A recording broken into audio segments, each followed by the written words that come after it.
데이 4 제2장 B. 육신적 신자들의 주된 문제는 무엇일까요? 초기 교회와 종말 교회와의 비교.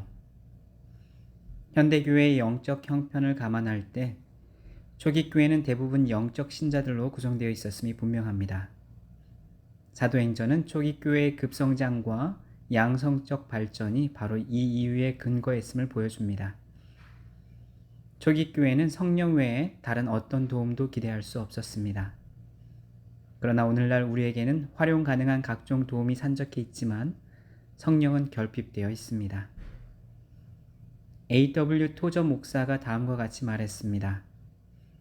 하나님께서 오늘날 우리의 교회로부터 성령을 거두어 가신다 해도 95%의 교회 활동은 그대로 지속될 것이고 교인들은 아무 변동도 느끼지 못할 것이다.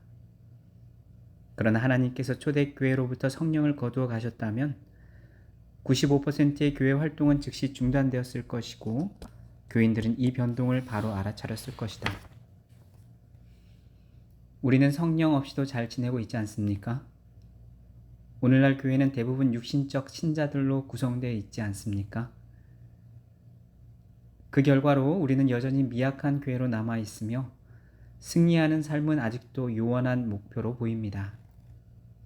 교회의 육신적 상태가 세계적으로 교회 성장의 부진을 야기하는 게 아닐까요? 교회가 직면한 수많은 문제들이 교회의 육신적 상태에서 시작되는 게 아닐까요? 개인이건 교회 공동체이건 우리가 당면한 문제의 핵심이 성령의 결핍이라는 것은 분명합니다. 그런데 다행히 개인적 차원의 문제는 하나님의 도우심으로 간단히 해결될 수 있습니다. 다음의 인용구는 원래 목회자들을 위한 것이지만 일반 평신도들에게도 무리 없이 잘 적용됩니다. 요하네스 마고 목사가 다음과 같이 말했습니다. 사도 바울은 영적 그리스도인과 육신적 그리스도인의 차이점을 지적하고 있다. 전자는 성령의 충만을 받은 자들이요 후자는 그들의 삶에 성령께서 계실 자리가 없고 혹 성령의 친애는 경험했을지 모르나 성령의 충만은 경험하지 못한 자들이다. 목회자들에게는 다음과 같은 의미로 들릴 것입니다.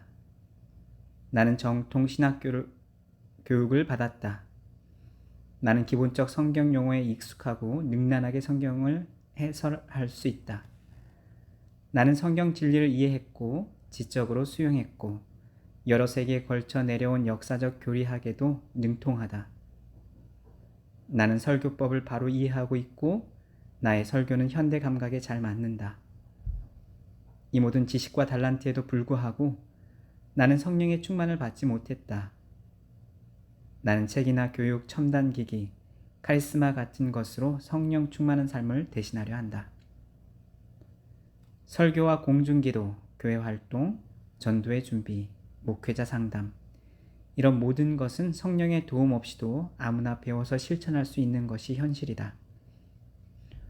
화인 여사께서 이런 위험이 얼마든지 발생할 수 있음에 대해 다음과 같이 경고했다.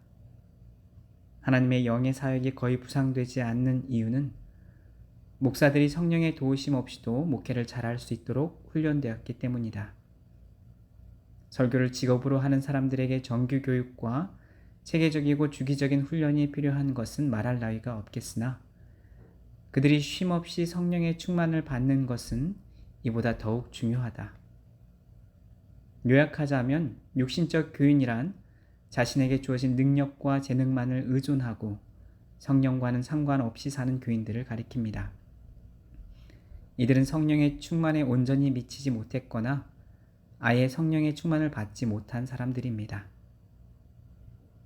육신적 신앙의 주요 걸림돌.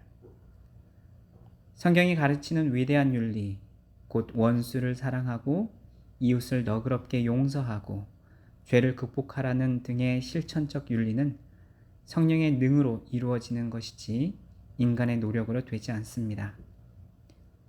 그러므로 인간의 능으로 살아보겠다는 노력이 바로 육신적 신앙의 주된 문제입니다.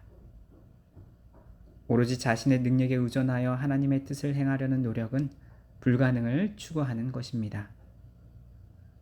이 주제에 관련하여 성경 말씀을 몇 절 보겠습니다.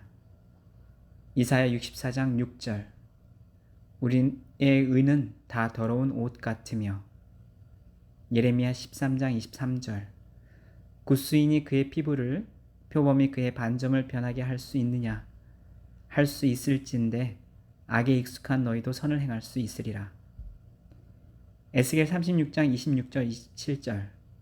또 새 영을 너희 속에 두고 새 마음을 너희에게 주되 또 내 영을 너희 속에 두어 너희로 내 율례를 행하게 하리니 너희가 내 규례를 지켜 행할지라. 로마서 8장 7절. 육신의 생각은 하나님과 원수가 되나니 이는 하나님의 법에 굴복하지 아니할 뿐 아니라 할 수도 없음이라. 개역 개정. 육신의 생각은 하나님을 대적하기 때문입니다.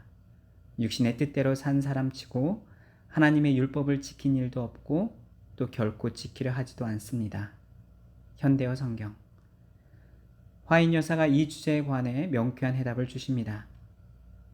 율법을 지키는 자신의 행위로 천국에 이르려고 노력하는 자는 불가능한 일을 시도하고 있는 것이다. 순종 없이 구원받을 사람은 없다. 그러나 이 순종의 행위가 자기 자신의 의존한 노력이 아니어야 한다. 그리스도께서 그 안에서 자기의 기쁘신 뜻을 위하여 그에게 소원을 두고 행하게 하셔야 한다. 저자의 소견에는 위에 인용한 말씀들이 성령 없이는 아무라도 하나님의 뜻을 행할 수 없음을 명백히 보여주고 있다고 생각합니다. 우리의 주된 관심사는 우리가 무슨 결정을 하든지 반드시 하나님의 뜻을 따라야 한다는 것과 그렇게 할 때 하나님께서 우리에게 행할 힘을 주신다는 것입니다. 이것이 바로 믿음으로 말미암은 의의 교리로서 우리에게 자유를 주는 대단히 중요한 교리입니다. 그러나 여기에서 이 주제를 상세히 다룰 수는 없습니다. 우리가 힘에 과도한 일을 시도할 때 무슨 일이 일어날 수 있습니까?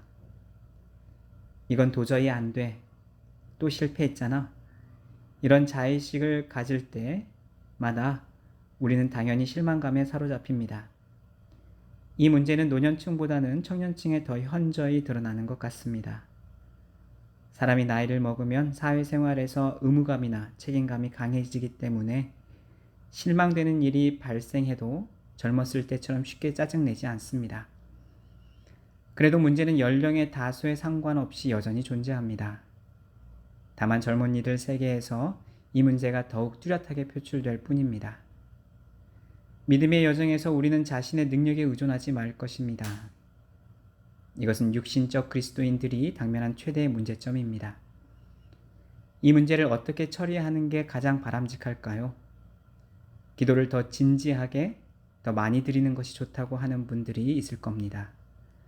또 편협한 태도를 버리는 것이 좋다고 해서 쉽게 살기로 작정하고 나면 마음이 편해질 분들도 있을 겁니다. 또는 믿음을 완전히 포기하고 나면 마음이 진짜로 편해질 것이라고 생각할 분들도 있을 것입니다. 그러나 이런 것들은 모두 거짓된 해결책이므로 조만간 불행한 결말을 초래할 것입니다. 해결을 향한 바른 접근법은 하나님의 율법을 진지하게 수용하는 것입니다. 하나님께서 율법을 주신 것은 우리의 유익을 위한 것이고 이것은 하나님의 크신 사랑의 배려입니다. 이제 우리에게 필요한 것은 하나님의 능력입니다. 성령의 능력으로 사는 길밖에 없습니다. 여기에 넘치는 기쁨과 의욕, 정신력과 풍성한 성령의 열매, 그리고 승리의 삶이 약속되어 있습니다. 문제의 핵심. 이제 우리는 교회의 문제가 육신적 신앙 상태와 밀접히 관련되어 있음을 알게 되었습니다. 왜 예수께서 뜨뜻 미지근한 신자들을 싫어하는지도 이제 분명해졌습니다. 육신적 신자들은 하나님께서 그토록 우리에게 주고 싶어 하시는 풍성한 삶을 누리지 않습니다. 그리고 이들을 알게 모르게 바람직하지 않은 모본을 남기고 있습니다.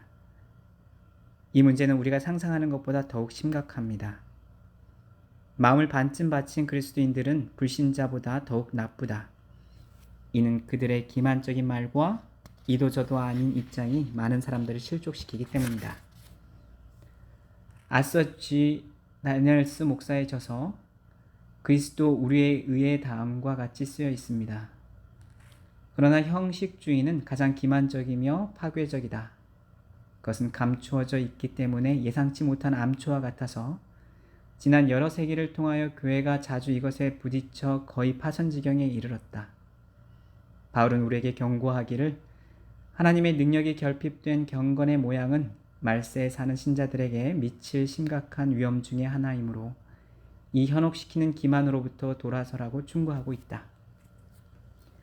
육신적 신앙으로 이끌리는 요인. 다음에 열거한 것들은 우리를 육신적인 신앙으로 이끄는 요인들입니다. 첫째, 무지. 성령께서 이끄시는 삶이라는 주제에 대해 충분히 연구할 기회가 없었거나 실질적이며 어떻게 그런 삶을 살 수 있는지 모릅니다. 둘째, 불신과 의혹. 성령의 충만을 받기 위한 전제 조건이 있는데 그것은 예수 그리스도께 우리의 삶을 전적으로 의탁하는 것입니다. 이 조건이 만족되지 못하는 데는 역시 무지가 주요 요인입니다. 또 주께서 우리를 예상치 못했던 곳으로 인도하시지는 않을까 하는 염려가 요인이 될 수도 있습니다. 이는 우리가 하나님의 사랑과 지혜를 전적으로 신뢰하지 않는다는 증거입니다. 셋째, 오류. 성령의 충만을 받지 못했음에도 불구하고 자기는 받았다고 생각하는 사람들이 있습니다. 이것이 아마 가장 흔한 사례일 것입니다. 넷째, 분주함. 삶의 짐이 너무 무겁고 분주한 나머지 그리스도와 밀접한 관계를 유지할 여유의 시간이 없다고 말하는 사람들이 있습니다. 또 그리스도와 함께하는 시간을 보내봤지만 이렇다 할 진전이 없다고 합니다. 다섯째, 은밀한 죄 혹은 미불된 배상금. 이것은 합선된 회로와 같아서 하나님의 권능과의 연결이 단절된 상태입니다. 여섯째, 감정에 의거한 행동. 하나님의 말씀에 의인은 믿음으로 말미암아 살리라 했습니다. 어떤 결정을 할 때 하나님의 뜻을 따라야 합니까? 아니면 자신의 감정을 따라야 합니까? 로저 모르노의 저서에 저에게 깊은 인상을 남긴 다음과 같은 언급이 있습니다. 악의 영들은 사람들을 유도하여 그리스도의 말씀과 선지자들의 말씀 대신 그들 자신의 감정을 따르게 하려고 했습니다. 악령들이 사람들을 조정하는 방법 중 이보다 더 확실한 것은 없다. 이때 배 위에서 무슨 일이 일어나고 있는지 눈치채는 사람은 거의 없다. 성령의 충만을 받은 다음에 다시 성령을 구해야 되는 이유가 무엇입니까? 서로 모순되어 보이는 두 논리에 대해 생각해 보겠습니다. 첫째, 우리에게 성령을 주시는 이유는 성령께서 우리 안에 영주하시기 위한 것이라고 합니다. 둘째, 우리는 계속해서 믿음으로 성령을 구해야 한다고 합니다. 이 모순된 것처럼 보이는 두 논리를 어떻게 조화시킬 수 있을까요? 첫째 논리. 요한복음 14장 17절에 그는 너희와 함께 거하시며 또 너희 속에 계시겠음이라. 또 사도행전 2장 38절에 너희가 회개하여 각각 예수 그리스도의 이름으로 침례를 받고 죄 사함을 받으라. 그리하면 성령의 선물을 받으리니라고 했습니다. 둘째 논리. 예수께서 기도에 관한 공과를 가르치실 때 누가복음 11장 9절에서 13절에 이렇게 말씀하셨습니다. 구하라 그러면 너에게 주실 것이요 하물며 너희 하늘 아버지께서 구하는 자에게 성령을 주시지 않겠느냐 하시니라. 또 에베소서 5장 18절에 성령의 충만함을 받으라고 하셨습니다. 여기 구한다와 받으라는 둘 다 히라버 원문의 현재 진행형으로 쓰여 있습니다. 해결책. 화인 여사에 의하면 그러나 성령께서 작업하시는 방법은 반드시 기록된 말씀과 조화되어야 하는 바, 이 방법은 천연계와 영적 세계에 똑같이 적용된다. 천연계의 생명은 매 순간 하나님의 능력으로 유지되지만 이때 하나님의 이적이 매번 직접적으로 개입되는 것이 아니고 우리의 손이 닿을 수 있는 곳에 놓인 축복들을 통해서 유지된다. 이와 같이 영적 생명도 하나님의 섭리로 마련된 같은 수단들이 활용됨으로 유지된다. 만일 그리스도를 따르는 사람이 온전한 사람을 이루어 그리스도의 장성한 분량이 충만한 데까지 장성하기를 원한다면 그는 생명의 떡을 먹고 구원의 물을 마셔야 한다. 그는 깨어 기도하고 일하며 모든 일에 있어서 말씀 가운데 나타난 하나님의 교훈을 유의하여야 한다. 생명은 태어날 때 받는 것입니다. 이 생명을 유지하려면 우리는 먹고 마시고 움직여야 합니다. 우리의 영적 생명도 이와 꼭 마찬가지입니다. 물과 성령의 침례로 우리에게 주어진 성령을 통하여 우리의 영적 생명이 평생 우리 안에 머무르는 것입니다. 이 영적 생명을 유지하려면 우리는 하나님께서 준비하신 영적 수단들, 곧 성령, 말씀, 기도, 믿음의 고백 등을 이용해야 합니다. 요한복음 15장 4절에 예수께서 말씀하시기를 내 안에 거하라, 나도 너희 안에 거하리라고 하셨습니다. 이에 대하여 화인 여사께서 다음과 같이 말했습니다. 그리스도 안에 거한다는 것은 끊임없이 그리스도의 영을 받으며 그리스도를 섬기기 위하여 자신을 전적으로 굴복시키는 것을 의미한다. 이런 이유로 우리는 날마다 믿음으로 성령을 구해야 하고 아침마다 우리의 전 존재와 모든 소유를 주님께 드려야 하는 것입니다. 나의 영적 현 주소는 이제 가장 중요한 과제가 우리에게 남아 있습니다. 그것은 내가 어느 유형에 속하는지 알아내는 것입니다. 나의 영적 현 주소가 어디냐는 것이지요. 저자의 모친이 20세 때에 어떤 분에게 받은 질문에 저는 신앙에 관심이 없습니다 라고 답변했다고 합니다. 그분한테서 만약 오늘 밤 당신이 죽는다면 어쩌겠습니까? 라고 다시 질문을 받았을 때 저의 모친은 큰 충격을 받았습니다. 그러나 결과는 아주 긍정적이었습니다. 어머니가 예수님을 따르기로 결정하는 계기가 되었거든요. 혹시 다음 질문이 독자들에게 도움이 될지 모르겠습니다. 오늘 당신이 심장마비나 교통사고 등으로 죽는다고 가정하십시다. 당신에게 영생을 소유했다고 확신이 있습니까? 확신 없이 한순간도 지나치지 않도록 하십시오. 위급한 상황. 저자는 이 문제의 심각성을 깨닫고 나서 크게 염려하기 시작했습니다. 이 문단을 책에 실어야 할지 말아야 할지 많이 망설이고 기도했습니다. 그러나 이 문제가 우리 모두의 현세와 내세 행복에 관련된 것이고 나아가서 교회와 직장, 가족과 결혼 생활에 영향을 끼치고 있다는 것을 감안하여 저자는 위험 부담을 감수하기로 했습니다. 저자는 누가 어느 그룹에 속하는지 판단할 수 없습니다. 다만 저 자신이 도움받았던 것을 염두에 두고 이 문제로 염려하는 분들에게 도움을 드리고 싶을 뿐입니다. 자신이 육신적 상태에 있다고 의식한 분들이 꼭 알아야 할 것은 제가 제공하려는 이 도움이 누구에게나 활용 가능하다는 것입니다. 그렇지 않으면 하나님의 도움이 있을지라도 아무도 변화를 경험하지 못할 것입니다. 하나님께서는 그의 크신 사랑으로 성령을 통해 우리로 예수님과 긴밀한 관계에 들어가도록 도와주십니다. 그 결과로 우리에게 임하는 것은 하나님의 풍성한 은혜요, 큰 손실 대신 측량할 수 없는 자비입니다. 하나님의 도우심으로 우리가 이 곤경에서 신속히 헤어날 수 있다는 것은 참으로 다행입니다. 3장과 5장에서 더 자세히 다룰 것임. 하나님의 말씀은 그리스도인들의 육신적 상태를 몇 가지 다른 표현으로 묘사하고 있습니다.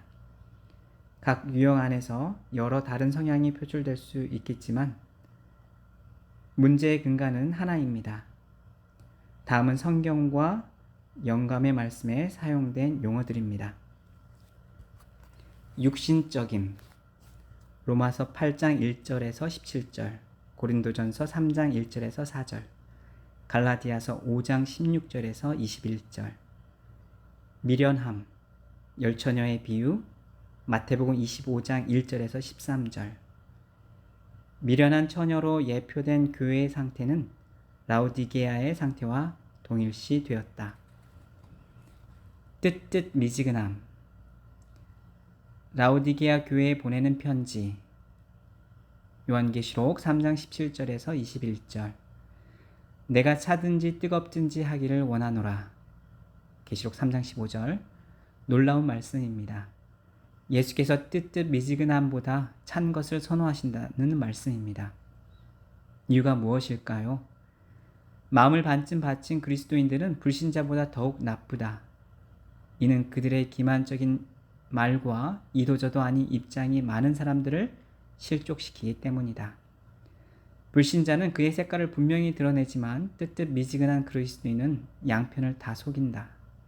그는 세상 사람도 아니고 신실한 그리스도인도 아니다. 사단은 그들을 이용하여 다른 어떤 사람도 할 수 없는 일을 하게 한다. 거듭나지 않았음 혹은 뒤로 물러감. 요한복음 3장 1절에서 21절. 거듭남은 우리 시대에 좀처럼 보기 어려운 희귀한 경험이다. 이것이 교회 안에 복잡한 문제들이 그토록 많은 이유다.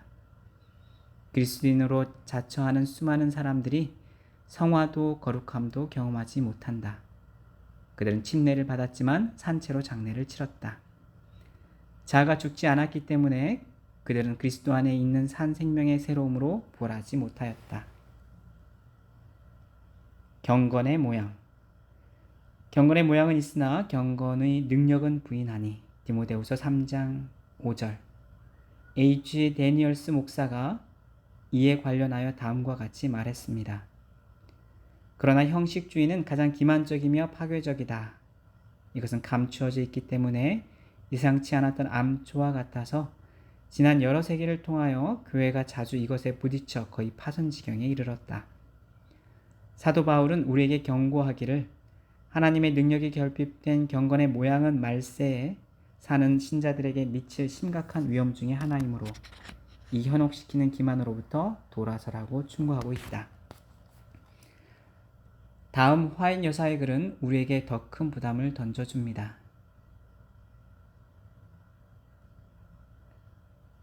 체크. 극소수. 내가 꿈에서 보았는데 파수꾼이 한 중요한 건물의 문 앞에 서서 그 건물에 들어가기 위하여 모인 모든 사람에게 그대들은 성령을 받았는가? 라고 물었다. 그의 손에는 잣대가 들려 있는데 극소수의 사람들만 건물 안에 들어가도록 허락되었다. 체크. 20명 중 1명도 준비되지 않았음. 이것은 교회를 향한 나의 엄숙한 선언이다. 교회 명부에 기록된 교인들의 20명 중 단 1명이라도 세상에서 그들의 종말을 맞이할 준비를 갖추지 못하였다.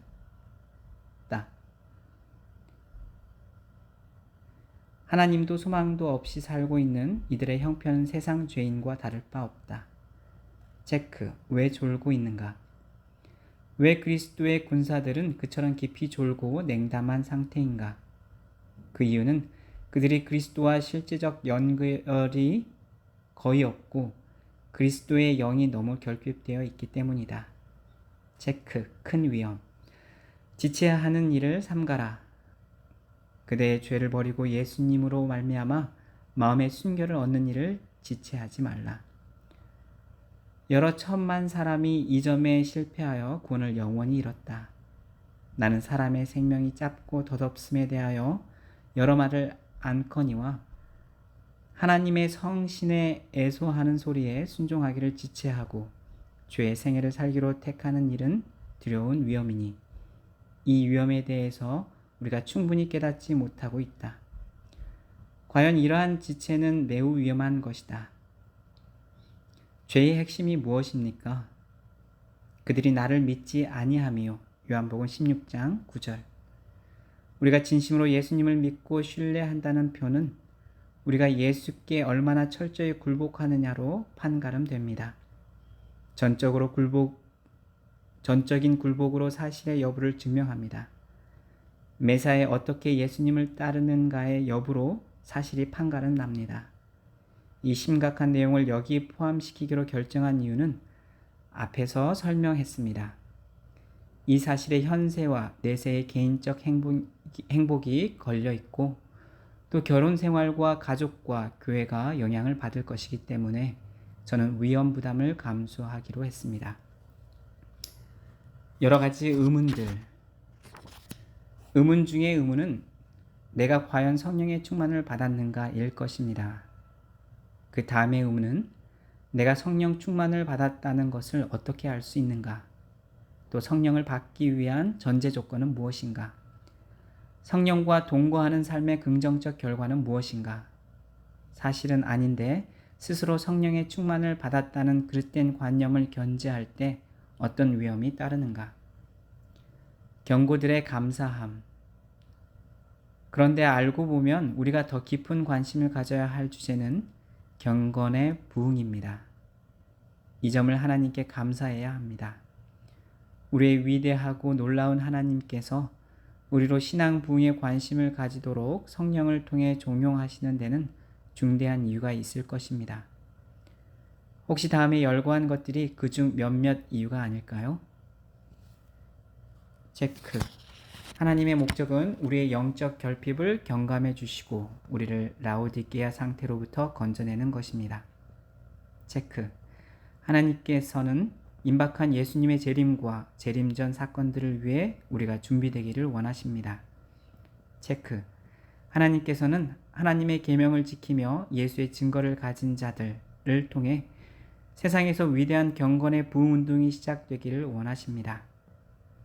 우리가 감사해야 할 조건이 있다면 육신적 상태에 처한 그리스도인이라도 큰 어려움 없이 신령한 그리스도인으로 변화될 수 있다는 것입니다. 성령 안에 거하는 모든 그리스도인들은 그리스도의 장성한 분량에 도달할 수 있습니다. 다음 장에서 이 주제를 자세히 다루겠습니다. 이 장을 마치기 전 마지막으로 간증 하나를 소개합니다. 새로운 동기와 내적 기쁨. 교회에서 한 자매로부터 개인적 신앙 부흥의 단계를 밟았습니다. 이 책의 내용에 저는 완전히 압도되었습니다. 저는 오랫동안 이런 내용의 책을 갈급해 왔었는데 이제야 찾았습니다. 그때 저는 저의 신앙생활을 재정비하기 시작하면서 뭔가 과감한 변화를 시도해야 할 필요를 느꼈습니다. 저는 예수께 전적으로 굴복했습니다. 그 이후로 주님께서 저를 이른 아침에 깨워주시고 개인 헌신 예배의 시간을 가지게 해주셨습니다. 저는 매일 재림 준비를 위한 기도와 헌신의 40일을 한 장씩 읽습니다. 저와 예수님과의 관계가 점점 가까워지고 더 깊고 치밀하게 되어갑니다. 성령께서 저를 이끌고 계시는 것이 분명합니다. 재림 준비를 위한 기도와 헌신의 40일. 제1권을 끝낸 다음 제2권도 공부했습니다. 이제까지 저는 이 기도책들을 4번 반복 공부했습니다. 저에게는 매일 하나님과 함께 보내는 시간이 더욱 소중해서 한 번이라도 걸을 수 없습니다. 결과는 정말 놀랍습니다. 제 속마음에는 전혀 새로운 동기와 기쁨이 자라고 있습니다. 저는 지금 하나님께서 저와 함께 하신다는 수많은 증거를 경험했습니다. 그리고 제 경험을 다른 사람들에게 나눠줄 기회를 찾고 있지요. 예수님과의 밀접한 관계를 경험하고 난 후로는 제게 이 세상에서 소중하고 아까운 것들이 없어졌습니다. 불필요한 염려가 사라졌습니다. 저는 많은 사람들이 저와 같은 특권을 누리게 되길 바라고 기도하고 있습니다. 개인적 성찰과 토의. 첫째, 육신적 그리스도인들의 영적 상태를 조장하는 문제의 근간이 무엇입니까? 둘째, 우리가 힘에 과분한 일을 시도할 때 무슨 일이 벌어질 수 있습니까? 셋째, 육신적 그리스도인들이 생겨나는 요인이 무엇입니까? 넷째, 성령의 충만을 받았을지라도 다시 성령을 구해야 되는 이유가 무엇입니까? 기도 활동. 기도 파트너와 오늘의 주제에 관해 의논하십시오. 그리고 다음에 기도 제목을 놓고 합심하여 기도하십시오. 첫째, 하나님께서 우리 모두를 성령으로 충만케 해주실 것을 구함. 둘째, 하나님과 동행하는 우리의 매 발걸음에 풍성한 은혜를 더해 주실 것을 구함. 셋째, 성령께서 매 순간 우리의 인도자가 되어 주실 것을 구함.